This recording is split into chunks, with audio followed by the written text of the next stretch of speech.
എളുപ്പത്തിലൊരു പിടിക്യൂർ ചെയ്യാം. തൈര്, കാപ്പിപ്പൊടി, പഞ്ചസാര, തേൻ എൻ്റെ അടുത്തില്ലാത്തതുകൊണ്ട് ഞാൻ ആഡ് ചെയ്തില്ല. ഞാൻ 40 മരാതി എണ്ണ ആഡ് ചെയ്തിട്ടുണ്ട് ചുമ്മാ ഒരു ജാടയ്ക്ക്. എന്നിട്ട് നല്ലപോലെ തേച്ച് പിടിപ്പിക്കുക. ഒരു സ്ക്രബ്ബ് പോലെ നമുക്ക് കാലിൻ്റെ അടിയിലും മേലെയെല്ലാം തേച്ച് പിടിപ്പിക്കാം. സേഫായിരുന്ന് ചെയ്യണം. ഡെഡ് സെൽസ് കളയാനായിട്ട് എല്ലാവരും ചെയ്യുന്ന പോലെ ഇതിനെക്കാട്ടിലും നല്ല ഒരു സാധനത്തിൻ്റെ ലിങ്കാണ് ഞാൻ കൊടുത്തിരിക്കുന്നത്. എൻ്റെ അത് പൊട്ടിപ്പോയി. ഇപ്പം ഞാനിത് യൂസ് ചെയ്യുന്നു. അധികം ഡെഡ് സെൽസ് ഒന്നും ഇല്ല. അത് കഴിഞ്ഞ് നമുക്ക് കാലിൻ്റെ മേലെ അത് യൂസ് ചെയ്യാൻ പറ്റില്ലല്ലോ. അപ്പോൾ ഞാൻ യൂസ് ചെയ്യുന്ന ഈ ഗ്ലൗസാണ്. ഒരു പെയറായിട്ടാണ് ഇത് വരിക. ബോഡിയിലും യൂസ് ചെയ്യാം, നമുക്ക് കാലിലോ കയ്യിലോ എവിടെ വേണമെങ്കിലും യൂസ് ചെയ്യാം. നല്ലൊരു സാധനമാണ്. അത് കഴിഞ്ഞ് ഞാൻ ചെറുതായിട്ടൊരു മസാജ് ചെയ്ത് കൊടുത്തിട്ടുണ്ട്.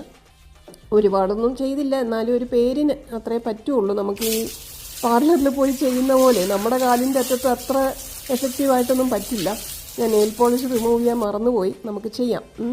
പിന്നെ എൻ്റെ കാലിൽ കാണുന്ന കറുത്ത പാടുകളെല്ലാം ചെരുപ്പിട്ടിട്ട് വന്നത്, പിന്നെ എന്തോ ഒരു അലർജി വന്നതൊക്കെയാണ്. പക്ഷേ സ്കിൻ നമുക്ക് നന്നായി വെക്കാമല്ലോ. കളർ എന്തോ ഇരിക്കട്ടെ. അപ്പം ഇങ്ങനെയാണ് ലാസ്റ്റ്. അപ്പം ഞാൻ നെയിൽ പോളിഷും കൂടെ റിമൂവ് ചെയ്ത്, നല്ല ഡാർക്ക് കളറാണ് ഞാൻ യൂസ് ചെയ്യുന്നത്. അതുകൊണ്ട് കാലിച്ചിരി വെളുത്ത് തോന്നിക്കാൻ. ഈ കാലിൻ്റെ കറുപ്പ് നിങ്ങൾ കണ്ടല്ലോ. ചിലപ്പോൾ ഞാൻ കൺസീലറൊക്കെ ഇട്ടാണ് പോകുന്നത് ചെരുപ്പൊക്കെ ഇടുവാണെങ്കിൽ. യൂഷ്വലി ഞാൻ ഷൂസാണ് യൂസ് ചെയ്യുന്നത്. ഇതിപ്പോൾ വീട്ടിലിടുന്ന ചെരുപ്പിൻ്റെ മാർക്സാണ് നിങ്ങൾ കാണുന്നത്. പക്ഷേ സ്കിൻ ഭയങ്കര വ്യത്യാസം കേട്ടോ. ഞാൻ വെച്ചുകൊണ്ടിരുന്നൊന്നുമില്ല. നിങ്ങൾ ഈ കാണുന്ന ആ